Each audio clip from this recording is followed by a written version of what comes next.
There was enough interest in how I got real world elevation data into a Minecraft map, so I decided to make a tutorial which handles most of the difficult areas.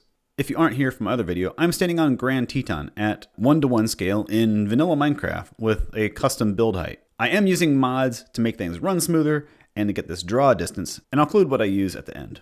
For this project, I am going to work with Mount Denali in Alaska.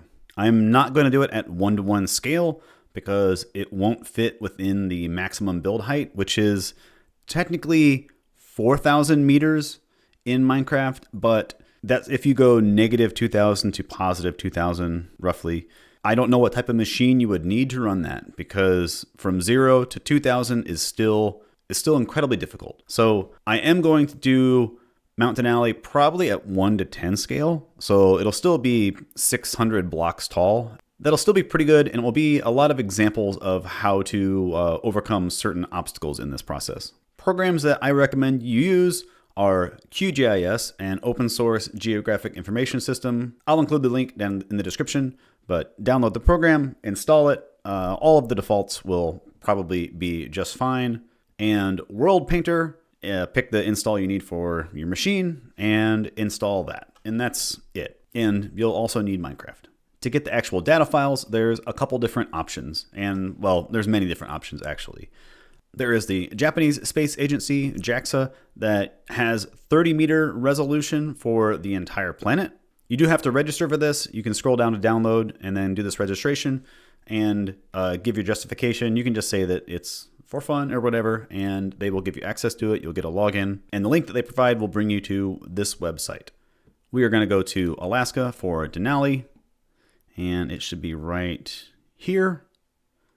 Denali is the high point here, and you can download this entire map in one file, or you can zoom in and download parts of it. It's inconvenient for us because Denali is kind of split, like between several different files. But I don't want to download this entire file here. You can download like a large one and trim it. Instead, I'm going to, just to help better demonstrate things, I'm going to download each of these 4 tiles that are around it, and then I'll show you how to stitch those together and then trim it also. So just download, and you'll get a download file here. I'm going to download all 4 of these. This is 30-meter resolution.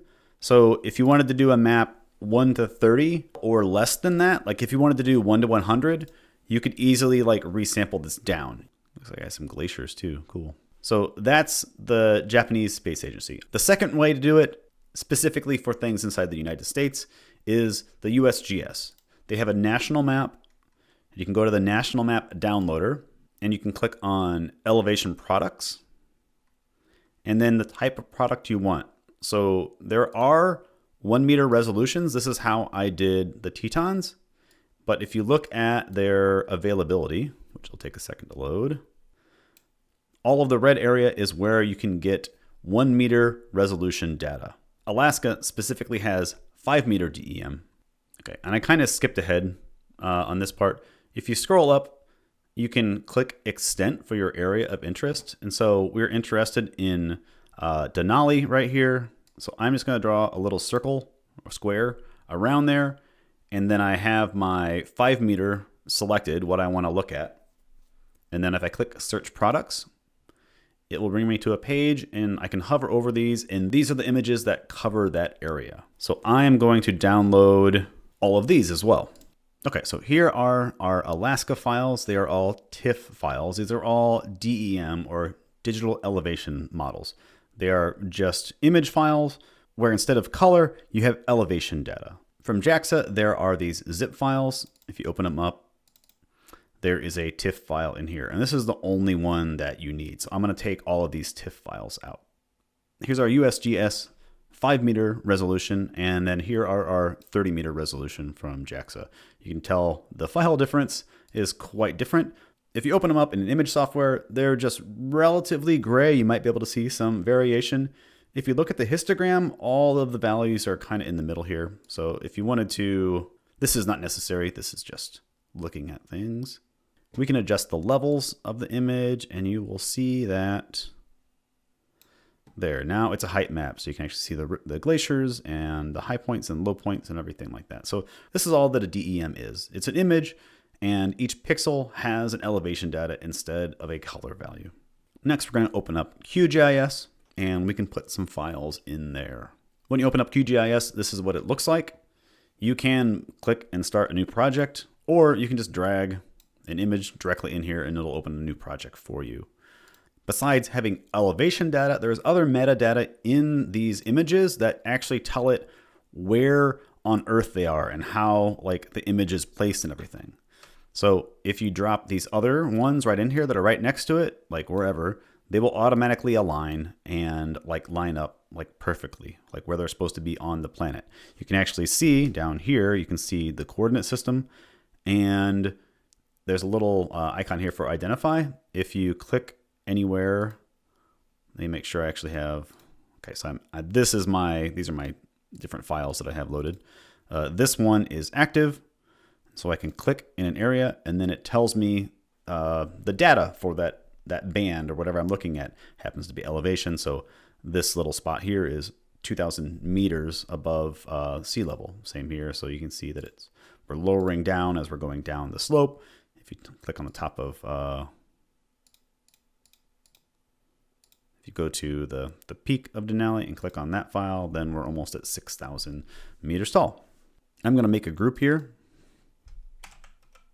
call it JAXA. Then I'll put all these into it. So we're going to load there. We're going to load the USGS files in here too. So I'm basically doing like two different pathways for how you could do things at the same time. And before we do that, I will bring something else up. If you look at all of these tiles, they are square. Same as they were when we were looking at it on the website, but if we look at it in GIMP, it's like this long rectangle. And that is because this is a cylindrical projection of Earth. So, you know, Antarctica technically isn't this big, it's all stretched. So these more northern areas are all kind of skewed, and all of the files are still square.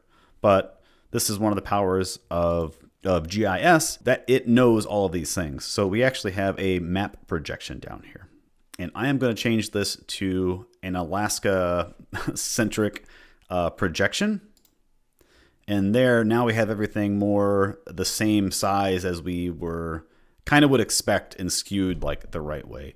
I'm not going to get into map projections in this tutorial. That is definitely not the point of here, but it can affect things if you are doing things very northernly or southerly on the world. All right, now I'm going to add the USGS data. And it might come up, this is all projection stuff because it has to like do math between like the different projections. I'm just going to say okay for all of them. It's not really going to affect us too much.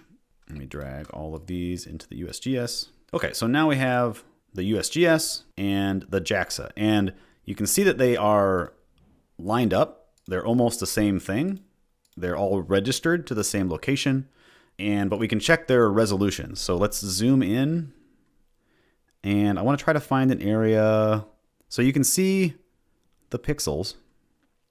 You can see the pixels right here. There's a measurement tool here. And we can measure across. So that is about 30 meters. Okay, so that's the 30 meter resolution. If we turn that off and go to the USGS, which should be 5, we need to find an area with higher contrast. Then zoom into it, we can find the pixels. The YouTube compression is going to screw this up a lot, but trust me, there is one pixel starting there and another one ending there. So 5 meter resolution. Okay, and from here forward, most everything is going to be the same. I think for everything, I'm just going to be using the USGS files. If I needed to go back and use the JAXA files for something, I will. But I think I'm going to try to make a world that is 1 to 10 and maybe 1 to 30 or 1 to 100 or something like that. We'll see how things go. Extra.Gneiss here. I did not go back and do a second lower resolution map. The important thing to know here is that you can reduce resolution, but you can't increase it. So you can't take the 30 meter JAXA files and do a 1 to 10 meter map. Technically you could do that, but you're just not going to have like increased resolution in the final world. Everything will look a little bit smooth. It's like zooming into a picture past 100%. There's no AI upscaling on this. I want to have a map with Denali kind of in the center. I want to have a smaller map, and that's going to kind of go over all 4 of these images. So first thing that I want to do is I want to merge all of these files into one file. And so I'm going to go up to raster, miscellaneous, and merge. And this is an important step for a couple different things. World Painter has some issues with different numerical types for inputs. I've always used 16-bit integers, so you can select that right there. And then I'm going to select all the files that we want to merge together. And then I should just be able to click run. These are large files, so it's going to take a bit. Okay, it's done. Just close this. And now we have a merged file up here. We can turn this off and look at that. You can see that there's like some black areas on the outside here. This isn't necessary for making a Minecraft map, but if you go to properties, you can go to transparencies here, and you can say that 0 is a transparent value, and then it gets rid of those black areas. You can also look at this in different ways too. If you wanted to see it as a hill shaded relief, it makes it look more like a mountainy area instead of just DEMs, but you can kind of zoom in and see like all that stuff. You can see the glaciers. You can maybe see more details and like where you'd want to actually trim like this file at. And I think I'm going to keep it like this because we are going to, we're not, this didn't change the image file. This just changed how we're viewing the image. So we can still export it and it'll still be a DEM. So now I don't want all of this stuff in the world map. So now I want to trim it to what I actually want to have in the Minecraft map. So I am going to trim clip raster by extent. I'm going to click that. And then right over here, we have the merged. It has the active layer already selected. So we have merged here. We're going to draw on map canvas. So I'll click that. Then I'm going to go out to these plains and then maybe over to these glaciers, kind of to have this like in the middle. For some reason, measure came up. But it has my positions here that I want to clip it. So if I run it, now I have like this small map here. Okay, we're going to close the raster extraction. And then now we're going to save it. And now we have this clipped extent. That's our new file here. And I am going to export, save as. And this is where I'm going to change the resolution of our file. So right now the resolution is 5 for 5 meters. I want to change it to 10 and 10. You'll also see that it changes the size of the like X and Y. So 10. And then we're also going to give it a file name. I'm just going to call it Denali, and it's saving it as a TIFF file. Click OK. And that should be the last thing that we need to do in QGIS for this part. So I'm just going to close this project. You can save the project here if you want to like come back and forth. I think I have everything I need. When you first open up World Painter, this is what it will look like. It has a default world like already set. We're just going to make our new one. So we're going to make a new world. And this is where you name the map, or you name the project. You can name the map like a different place later if you want. We want the most current map format is fine. And these dimensions don't matter for us. I just make it the smallest possible right now. And for the build limit, we're going to go from 0 up to 1024. That should encompass everything. But this is where you set your max height. So if you know what you want, then you can go up to up to 2032 and down to negative 2032. So we're going to go from 0 to 1024. And topography, we don't really care. I just turn all of this stuff off. 0 and 0 for level and water. And I just make everything stone because why not? And then land, it doesn't really matter. We're going to immediately overwrite like most of this stuff. The build limits are the important part. And then we're going to create it. So we have this little section down here. Next, we go to edit and import height map into current dimension. And then this brings up the files. We're going to click on our Denali export and it should come in. If there is nothing here, then you need to go back and make sure you convert the integer to the right type in QGIS. But over here, we have, this is the important stuff for us over here. There is what is the lowest value in our map. And it actually tells you right here, the lowest value is that. So we are going to use all of the map that we have.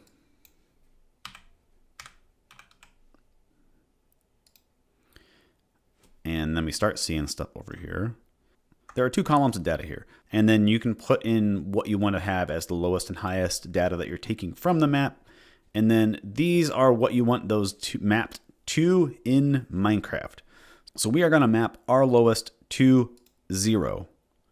And then we're going to take this value, 6168, which is the highest value in the map. We're going to subtract the lowest value in the map, 469. So the total height difference is this that's in the DEM file. And then we're also going to divide by 10 because we have a 10 meter resolution, right? So now everything, height and width, depth should all be 10, 10, and 10. So our highest value is going to be 570. Then if you click that, you should see everything update over here. I'm going to put this water level down at 0 because we don't want water like on the sides of the mountain. And then if you hold down Control and scroll, you can actually zoom in and out on this map. And that kind of gives you a preview of everything. You can see glaciers, which are going to be pretty cool. And the peak and all of that. If you wanted to, you could change the relationship for the vertical exaggeration. So in the video, I exaggerated things for Mars. This is how I did that. So you could make, Denali like twice as tall as it is like normally.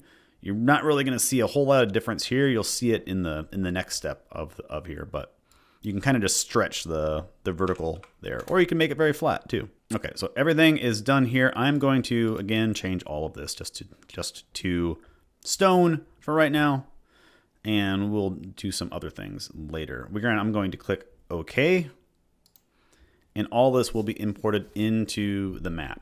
You could do an offset off here if you wanted to change the actual position in the world, but I'm not doing that. If you press spacebar, it will grab and you can kind of move around and everything. And same thing, Control, scroll, zooms in and out. Okay, and wherever you're at, in World Painter now, you have these numbers down on the bottom left. So you can actually see your location and your height for that specific area. And basically you could just export the world right now and it would be a functional Minecraft map. I'm going to do a few more things to add some snow to the map. I'm going to look at Denali in Google Earth and see about what elevation the snow starts. Then I find that location in World Painter, and it's about Y70 here. And then I'm going to use this Global Operations button over here. And then I want to apply Deep Snow. I'm going to select Adder above 70, and then Feathered, so it's not a super hard edge. And then also I'm going to click only below 45 degrees, so steep slopes will still be exposed rocks. I'll click this so the window stays open, and this makes it easy to undo changes and redo things if you don't like something. I think this looks okay, so I'm going to close and look at a 3D view. I think all of this looks fine, so now I'm going to export. Go to File, Export New Minecraft Map, and then you have a ton of options here. I don't want a chest of goodies, I don't want structures to generate, but if you did, you could have villages populate the map. I'm also going to select Creative Mode. And then you can select Surface Details. I just want stone, and I just want void to be outside the map. I'm going to turn off Caves Break the Surface. I don't want any resources to generate. And then on post-processing, I'm turning everything off. This cuts down on export time, and for big maps, it helps a lot. And then I'm going to export. Yeah, this world should be not that bad. I will leave a link to a pretty good World Painter tutorial. That's where I learned a lot of the other stuff besides the import part of it. There are a lot of different tools. You can do a lot of things with painting the trees and tons of different stuff. It's a very powerful program, and I'm just not gonna. I'm not that fluent in it to give good tutorials and all that stuff. So all right, so it's okay. So our file is saved. Our world is saved, and we can close this.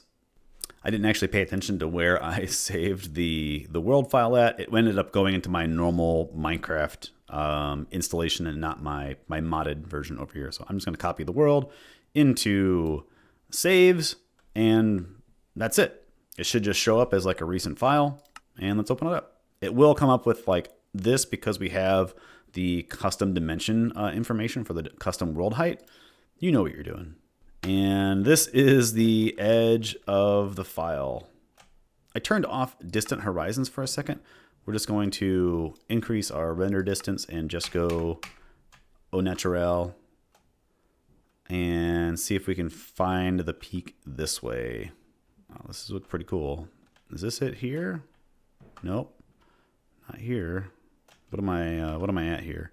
I'm at 347, so we should have, yep, here we go, more higher. Oh, starting to chug a little bit. This is normal. What's happening now? What I'm going to do now to get a good view of everything, I'm going to turn my render distance down to like 8. I'm going to then turn on distant horizons and enable distant generation.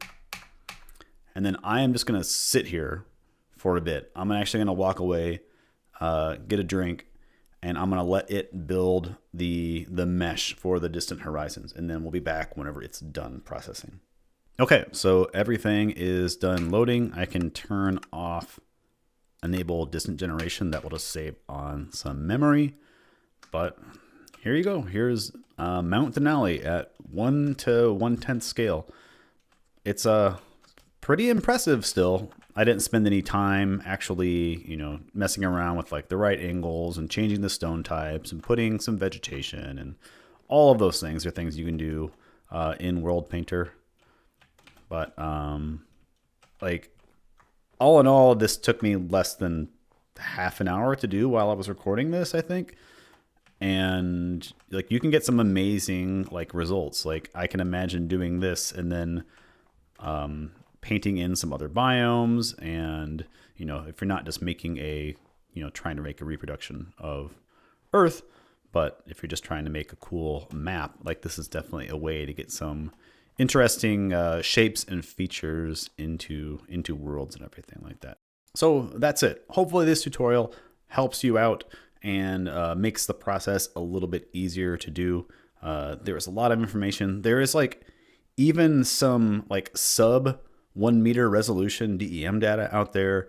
DEM data is extremely common working in GIS like software stuff. So there are a lot of different resources out there. Some even for other planets like Mars, like I did in the other video. I hope you have a nice day, and I'll see you next time. Bye-bye.